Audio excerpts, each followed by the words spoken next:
तो hello everyone, स्वागत करता हूं एक न्यू वीडियो में। ये मेरा 2023 का फर्स्ट वीडियो हो रहा है। देखिए, सबसे पहले हम लोग 31 दिसंबर 2022 तक रिवीजन सुपरफास्ट क्लासेस चला चुके हैं। तो बहुत सारे टॉपिक्स के बारे में हम लोग कवर भी कर चुके हैं। वन शॉट वीडियो भी था। बहुत सारे हम लोग टर्म 1 की तैयारी के लिए ऑब्जेक्टिव को भी किए हुए हैं। देखिए, बहुत सारे लोगों का सबसे पहला जो कमेंट है वो आ रहा है कि सर टर्म 1 का वीडियो कहाँ पे मिलेगा। आप यूट्यूब पे जाइए, यूट्यूब में मेरा चैनल को सर्च कीजिए, उस लोगो पे जाइए, लोगो पे जाके प्लेलिस्ट पे जाइए, क्वेश्चन आंसर का 15 या 16 वीडियो होगा, उस पर आप जाकर पूरे ऑब्जेक्टिव को स्टार्टिंग से देख सकते हैं। अब आपके पास सोचिएगा कि पूरा क्लास को कवर अप करें, शायद आप कर सकते हैं क्योंकि अभी जनवरी का टाइम चल रहा है, अभी हो जाएगा। लेकिन आप क्वेश्चन आंसर पे फुल फोकस रखो और याद करो। आज के इस वीडियो से जो है हम लोग जितने भी प्रीवियस ईयर्स के क्वेश्चन आंसर हैं सब्जेक्टिव में, ठीक है, उसको हम लोग सॉल्व करेंगे। 2010 से लेकर 2022 तक हम लोग करेंगे। 2010, 2011, 2012, 2013, 2014, 2015, 2016, 2017, 2018, 2019, 2020, 2022, क्योंकि 21 में एग्जाम नहीं हुआ था। इसको हम लोग अच्छे से सॉल्व कर लेंगे। एंड इसके बाद जो है सेकंड वाला चीज़ कि उसमें इंग्लिश मीडियम और हिंदी मीडियम दोनों के लिए रहेगा, उसके लिए भी आपको बिंदास रहना है। और ज़्यादातर मेरा प्रयास रहेगा कि हैंड रिटन रहेगा। हैंड रिटन रखने का ये मतलब है कि साफ साफ आप जिस मॉडल में आपको लिखा हुआ मिलेगा सेम उसी मॉडल में आप एग्जाम टाइम में भी लिख सकते हैं। लेकिन आज के जो वीडियो में हम लोग बात करेंगे 2010 के, उसमें क्या था कि 3 जनवरी को मेरा एक वीडियो आया जिसमें कुछ टीम की गड़बड़ी के कारण वो वीडियो आगे 12 मिनट के बाद चल ही नहीं रहा था। अभी से हम लोग जो है पूरा एकदम इसमें कंप्लीट करेंगे। इस वीडियो से आपको किसी प्रकार की कोई भी दिक्कत नहीं होगी। अब बहुत सारे लोगों को मैंने बोल दिया है कि भाई आपको नोट्स मिलेगा। नोट्स तो हम सभी को देंगे, लेकिन एक चीज़ आप खुद से समझिएगा कि वीडियो अगर हम बना रहे हैं तो वीडियो में उस नोट्स को भी आप देखो और साथ साथ कंप्लीट करो। कॉपी कलम लेकर बैठो, वीडियो को पॉज कर करके आपको लिखना है। आगे समझ में। प्लस में इसके साथ साथ जो भी नोट्स आपको हम दे रहे हैं उस नोट्स को आपको क्या करना है कि लिखना है, लिख कर प्रैक्टिस करना है। वीडियो में जो नोट्स दे रहे हैं, जो क्वेश्चन आंसर है, उस आंसर को मैंने समझाया है वीडियो में, इसलिए आपको वीडियो देखना अनिवार्य है। तो चलिए हम लोग 2010 के क्वेश्चन आंसर को सॉल्व करते हैं। आइए, लेट्स गो। तो आ गए हैं हम लोग स्क्रीन पे। देखिएगा, पिछला वीडियो में भी आपने शायद इसके बारे में देखा होगा। ये सेम ही क्वेश्चन है, बट 12 मिनट के बाद वो चल ही नहीं रहा था। आप वो वीडियो मैंने डिलीट नहीं किया है, उसको भी जाकर आप देख लेना, समझ में आ जाएगा। उसमें भी ऑडियो दिया हुआ है। चलिए उसी को हम लोग फिर से आज रिपीट करते हैं। ये 2010 का आपका क्वेश्चन आंसर हो गया। तो देखिए, यहाँ पे प्रश्न नंबर हमको देखने को मिल जाता है कि 3 प्रकार की आग्नेय चट्टानों की संरचना को लिखो। यहाँ पे जैसा कि आप इसको देख पा रहे होंगे, ठीक है, 3 प्रकार के आग्नेय शैलों की संरचना के बारे में लिखना है। ध्यान दीजिएगा, कोई भी आंसर को आप लिख रहे हैं तो सबसे पहले उसके बारे में आपको लिखना पड़ेगा कि आप जैसे आग्नेय सेल की संरचना बोला है तो आग्नेय सेल क्या होता है इसके बारे में। तो जिस स्टेप से मैंने यहाँ पे लिखा है 1 2 3 4 करके, वैसे ही आपको भी लिखना पड़ेगा। मैग्मा एवं लावा के संगठन पर बने सेल को आग्नेय सेल कहते हैं। इनका वर्गीकरण 3 प्रकार से किया गया है जो निम्नलिखित है। आगे समझ में, 3 प्रकार से इसका वर्गीकरण किया गया है। सर्वप्रथम जो है उत्पत्ति प्रक्रिया के अनुसार है। उत्पत्ति प्रक्रिया के अनुसार इन्हें 2 भागों में बांटा गया है। देखिए, नंबर फर्स्ट जो है अंतर्वेदी आग्नेय सेल बोलते हैं, सेकंड वाले को बाहर वाला आग्नेय सेल बोलते हैं। और जो सेकंड आधार पे जो वर्गीकृत किया गया है ये है रासायनिक संरचना के आधार पर, ठीक है। और जो थर्ड है वो कणों की बनावट के आधार पर वर्गीकरण किया गया है। ये क्वेश्चन या तो 2 मार्क्स के पूछ सकता है या तो 3 मार्क्स के पूछ सकता है। तो ये रहा क्वेश्चन और इसका ये रहा इसका टोटल आंसर आपका, ठीक है। चलिए ध्यान से आगे बढ़ते हैं। ये रहा इंग्लिश मीडियम वालों के लिए। देख सकते हैं यहाँ पे कि right any 3 types of igneous texture लिखा है, ठीक है। The rock formed on the composition of magma and lava is called igneous rock. They have been classified into 3 types, ठीक है। मतलब कि इन्हें हम लोग 3 टाइप्स में क्या कर चुके हैं, क्लासिफाइड कर चुके हैं on the basis of origin process, कि मतलब इसके उत्पत्ति का जो प्रोसेस था उस प्रोसेस से हमने इसे 2 भागों में बांटा है। Number 1 is the intrusive igneous and second is the extrusive igneous, okay. And next हमारा क्लासिफिकेशन है, classification on the basis of chemical composition. And जो थर्ड है वो आपका हो जाता है क्लासिफिकेशन ऑन द, ठीक है, basis of texture of particles. आगे समझ में। तो ये हो गया आपका। और नेक्स्ट, सबसे पहले आप लोग इसका लेक्चर वीडियो नहीं देखें तो आपको लिंक डिस्क्रिप्शन में मिल जाएगा। बहुत सारे प्लेलिस्ट का लिंक है, आप चैनल पे भी जाकर चेकआउट करके देख लेना, क्योंकि लेक्चरर जब तक आप नहीं देखोगे ये समझ में नहीं आएगा, ठीक है। और आग्नेय तथा रूपांतरित चट्टानों में अंतर लिखें, ठीक है। तो ये क्वेश्चन इंग्लिश में भी है, इंग्लिश हिंदी दोनों हम साथ साथ लेकर चल रहे हैं यहाँ पे।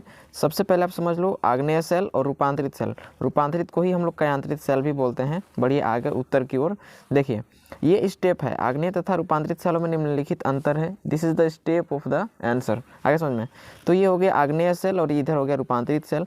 ये मैग्मा तथा लावा से निर्मित होते हैं, फर्स्ट हो गया। और ये आग्नेय तथा अवसादी के रूपांतरण से बनते हैं। आगे समझ में। इसके बाद ये अत्यंत कठोर होते हैं और इन्हें प्राथमिक चट्टान कहा जाता है। लेकिन जो रूपांतरित सेल होते हैं ये अपेक्षाकृत कम कठोर होते हैं। किसके अपेक्षाकृत? आग्नेय के अपेक्षाकृत कम कठोर होते हैं तथा इसे ही कयांतरित सेल कहते हैं। ठीक है, इसका जो एग्जाम्पल हो जाएगा आपका ग्रेनाइट हो जाएगा, बेसाल्ट हो जाएगा, डाइक हो जाएगा, और इसका हो जाएगा आपका संगमरमर। इसका क्या हो जाएगा? संगमरमर। आगे बढ़िए, इसी के आंसर में भी लिखा हुआ है following are the differences between igneous and metamorphic rocks. Igneous rocks में आ जाइए कि दीज आर, यहाँ पे दीज लिखा हुआ है, these are made up from magma and lava and these are formed by the transformation of igneous and sedimentary rocks. And second is the, यहाँ पे आप देख सकते हैं कि these are extremely hard and are called primary rocks. ये बहुत hard होते हैं तथा इसे हम लोग प्राइमरी रॉक्स भी कहते हैं। इसके बाद these are relatively less rigid. ठीक है, ये अपेक्षाकृत क्या होते हैं? कम कठोर होते हैं। एग्जाम्पल ग्रेनाइट बेसाल्ट हो गया, और इसमें हम लाइम स्टोन बोल सकते हैं, आपको सैंड स्टोन भी बोल सकते हैं। ठीक है, सैंड स्टोन बोल सकते हैं, इसके साथ साथ मार्बल भी बोल सकते हैं। ये हो गए इसके एग्जाम्पल किसके? मेटामॉर्फिक रॉक्स के। आगे बढ़ जाइए, इस चट्टान के बारे में, व्हाट इज द एक्सट्रसिव रॉक। ठीक है, वह आग्नेय सेल जिनका वर्गीकरण भूपटल पर होता है उसे बाहर वाले सेल बोलते हैं। इसमें मैग्मा का निर्माण या तो परपट्टी पर ही होता है या आंतरिक मैग्मा तथा लावा परपट्टी पर आ जाते हैं। ठीक है, इस चीज़ को आप अपने लैंग्वेज में आंसर मैंने लिखा है यहाँ पे, कोई भी मतलब कि बुक वाला लैंग्वेज नहीं है। आपको आई होप दैट समझ में आ रहा होगा। इसके बाद हम लोग बढ़ते हैं इसमें, Those igneous rocks which are formed on the earth's crust, ठीक है, are called extrusive rock in this the internal magma and lava came to the earth's crust। जब internal lava and magma जब come to the earth crust, कि अगर भूपरपट्टी पे आते हैं तो वहाँ से बहुत ज़्यादा मतलब कि फॉर्म्ड होते हैं, वो क्या? Igneous rock. आगे समझ में, और इग्नियस रॉक से ही फॉर्म होते हैं ये। आगे समझ में, तो इसी के बारे में है कि अगर वो धरती पे आने के बाद अगर वो इग्नियस रॉक बन रहे हैं, लावा मैग्मा से तो इग्नियस रॉक बनते ही हैं, तो अगर वो धरती पे आने के बाद बन रहे हैं तब वो आपको एक्सट्रसिव रॉक्स कहलाते हैं। ठीक है, अगला क्वेश्चन है प्लेसर डिपॉजिट से आप क्या समझते हैं? What do you mean by the प्लेसर deposits. ठीक है, प्लेसर डिपॉजिट्स क्या होते हैं? ध्यान दीजिएगा, प्लेसर डिपॉजिट्स का अर्थ होता है जलोढ़ रेत। क्या होता है? जलोढ़ रेत। जलोढ़ समझते हैं क्या होता है? जैसे कोई नदी द्वारा, पानी द्वारा, कोई जलाशय द्वारा कोई मिट्टी को बहाकर लाया जा रहा है, तो उससे जो बालू होता है उसी को हम लोग जलोढ़ रेत बोलते हैं। समझ में आ गया होगा। प्लेसर डिपॉजिट क्या होता है? डिपॉजिट मीन्स निक्षेप होता है हिंदी में, और प्लेसर मतलब होता है कि प्लेस वाला, वो मतलब नीचे का, मतलब कि उसका पेंदा वाला भाग हो जाएगा। तो इसका अर्थ क्या है? जलोढ़ रेत होता है जो तलछटी प्रक्रियाओं के कारण, तलछटी समझ रहे हैं, जैसे कि किनारे किनारे पे आ जाना, इसको तलछटी कहते हैं, निर्मित हो जाते हैं। ठीक है, तलछटी प्रक्रियाओं के कारण क्या हो जाते हैं? निर्मित हो जाते हैं। इस प्रक्रिया में विशेष चट्टान के गुरुत्व पृथक्करण के द्वारा मूल्यवान खनिजों का जमा हो जाता है। मीन्स कि प्लेसर डिपॉजिट्स में जितने भी मूल्यवान खनिज जो पत्थर में, या मान लीजिए कोई नदियों द्वारा, कोई निक्षेपण के प्रोसेस द्वारा कोई पत्थर को बहा कर लाया जा रहा है, तो पत्थर में जो मूल्यवान खनिज होंगे वो जमा हो जाते हैं गुरुत्व पृथक्करण द्वारा। इसी को इंग्लिश में यहाँ पे मैंने लिखा है कि placer deposits refer to alluvial, ठीक है, sand that are formed due to sedimentation process. In this process valuable mineral are deposited by gravity separation from the particular rock. आगे समझ में, कोई पार्टिकुलर रॉक होगा जिसमें वैल्यूबल मिनरल होंगे, उसी का यहाँ पे डिपॉजिटेड ये हो जाते हैं। आगे समझ में, एलुवियल सैंड के रूप में।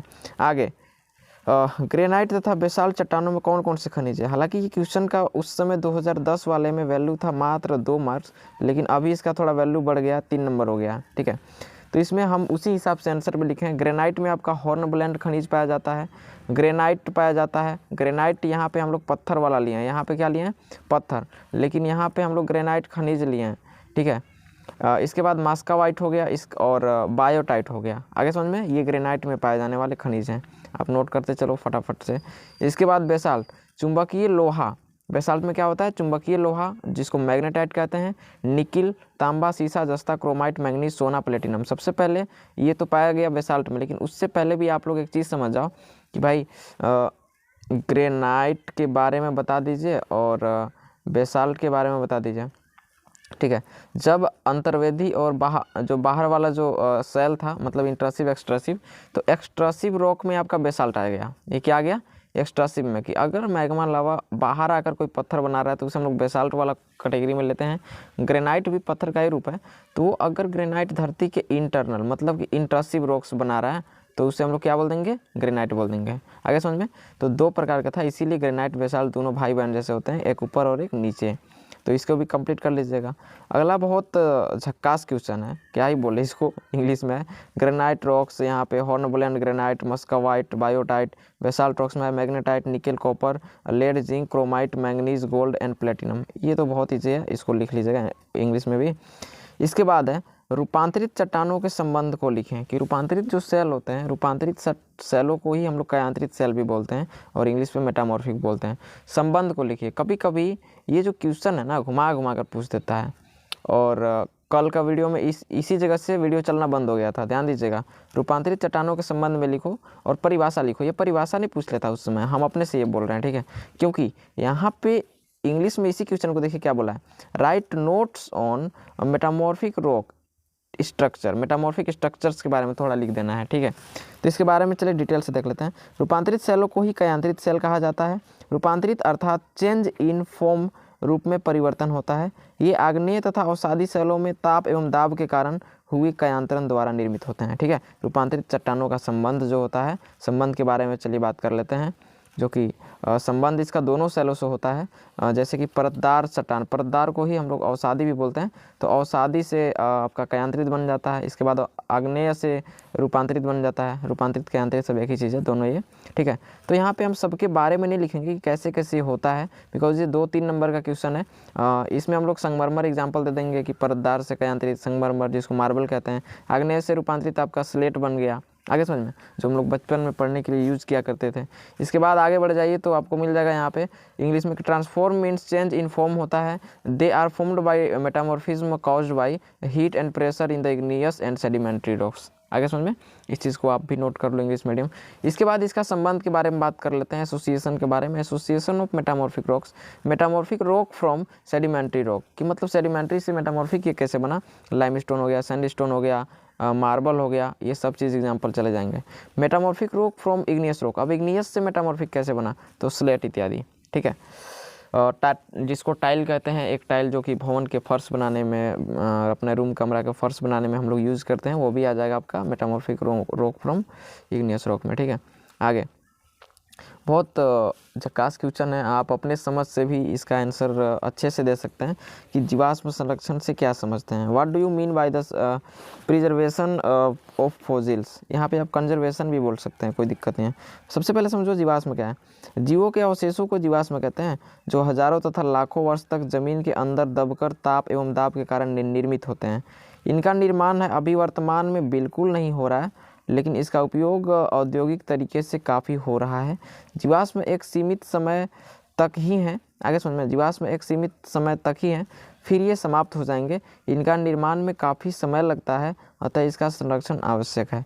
हमें वैकल्पिक स्रोतों का उपयोग करना चाहिए। आगे समझ में कि ये तो पारंपरिक ऊर्जा स्रोत है, जो कि जीवाश्म जो भी ईंधन हम लोग यूज़ करते हैं, हमें वैकल्पिक मतलब कि ऑप्शनल कोई चीज़ों का उपयोग करना ज़रूरी है। फॉसिल्स में है कि only the remains of living beings are called fossils which are formed due to heat and pressure by being buried, ठीक है, in the ground for 1000 and millions of year, ठीक है। इसके बाद they are not being manufactured to all at present but they are being used in, ठीक है, industrial वे, कि मतलब कि इनका जो उपयोग है इंडस्ट्रियल वे के तरीके से देखें तो बहुत ज़्यादा हो रहा है। Fossils are only for a limited time then they will finished, ठीक है, कि एक लिमिटेड टाइम के लिए है, फिर उसके बाद ये फिनिश्ड हो जाएंगे। और it takes a long time to build them, ठीक है, hence it conservation is necessary we should use to alternative sources. ठीक है, इसके बाद मेसेजोइक है। सबसे पहले आप समझो स्तरित सेल विज्ञान जो स्ट्रेटिग्राफी चैप्टर से क्वेश्चन है, बहुत इंपॉर्टेंट है कि मेसेजोइक कालक्रम के बारे में लिखिए। इसके बारे में आप कमेंट सेक्शन में कर देना, शायद फ्राइडे को इससे संबंधित हम वीडियोज़ लाएंगे। अरेंज इन क्रोनोलॉजिकल, ठीक है, order of system of Mesozoic. भूविज्ञान शास्त्र के अंतर्गत हम पृथ्वी पर विभिन्न युगों के बारे में भी जानते हैं। देखिए आंसर आप कोई भी लिख रहे हैं, आपको ऐसे लिखना है कि जैसे आप खुद ही कॉपी चेक करो, कि आप खुद ही अपना कॉपी चेक कर रहे हो। ठीक है, ऐसा मतलब कि आप समझो कि हम स्टूडेंट नहीं हैं, हम कॉपी चेकर हैं। तो अगर आप कॉपी चेकर होंगे तो आप किस हिसाब से लिखिएगा, ऐसा कुछ सोच के लिखिएगा। तो उसी को मैंने यहाँ पे थोड़ा एक अपना लैंग्वेज में लिखा है कि भूविज्ञान शास्त्र के अंतर्गत हम पृथ्वी पर विभिन्न युगों के बारे में भी जानते हैं। इस पर अनेक युगों का आगमन हुआ। इसी प्रकार मध्यजीवी महाकल्प या मेसोजोइक महाकल्प पृथ्वी पर एक महाकल्प हुआ करता था। ठीक है, जो आज से 25.217 करोड़ वर्ष पहले आरंभ हुआ और 6.6 करोड़ वर्ष पूर्व अंत हो गया। ठीक है, आज से। तो इससे पहले पूरा जीवी महाकल्प, जिसको पैलेजोइक कहते थे, था। और इसके बाद नूतन जीवी, उसी को नवजीवी कहते हैं। नूतन मीन्स नया होता है, जैसे नया वर्ष आया तो इसको नूतन वर्ष भी हम लोग बोल सकते हैं। तो उससे इसके बाद नूतन जीवी महाकल्प, जिसको सीनोजोइक कहते हैं, आया, जो आज तक वही चल रहा है। ठीक है, अच्छे से इसको देख लीजिएगा, समझ में आ जाएगा। इसके बाद इंग्लिश में देखिए कि the Mesozoic great epoch was a great epoch on the earth that began 252.17 million years ago and ended 66 million years ago. ठीक है, prior to this there was Paleozoic and refer it came Cenozoic which is continuing till today. आगे समझ में, थोड़ा writing rough है, थोड़ा ध्यान से देखिएगा, समझ में आ जाएगा। इसके बाद मार्बल एंड पायरोक्सीनाइट के बारे में हमें जानना है कि अंतर क्या है। मार्बल एंड पायरोक्सीनाइट में निम्नलिखित अंतर है, this is the step of the answer. अच्छे से लिखिएगा। संगमरमर हो गया, पायरोक्सीनाइट हो गया, अलग अलग करके हम लोग पढ़ेंगे। संगमरमर एक कयांत्रित सेल होता है, जबकि पायरोक्सीनाइट एक आग्नेय सेल है। ठीक है, यह चूना पत्थर के कयांतरण से बनता है। यह 90% पायरोक्सिन खनिज से बना होता है। ठीक है, इसका रंग सफ़ेद होता है तथा सूत्र कैल्शियम कार्बोनेट होता है। इसका रंग हल्का हरा, हल्का काला होता है। ठीक है, ये अंतर है, आप अच्छे से याद कर लोगे। आगे बढ़िए, इसी का इंग्लिश है what is the differences between marble and, ठीक है ना, पायरोक्सीनाइट या पायरोक्सीमाइट। ठीक है, following are the differences between marble and pyroxenite. Marble में देखिए, marble is a metamorphic rock and this is the igneous rock. Okay, and next है हमारे पास it's formed from the metamorphism of limestone. ये limestone जो होते हैं चूना पत्थर, उससे ये फॉर्म्ड होते हैं। बट ये क्या होते हैं, it is composed of 90% pyroxene mineral. ये कंपोज्ड होते हैं, मतलब बने होते हैं, इनका संगठन है 90% पायरोक्सिन मिनरल से।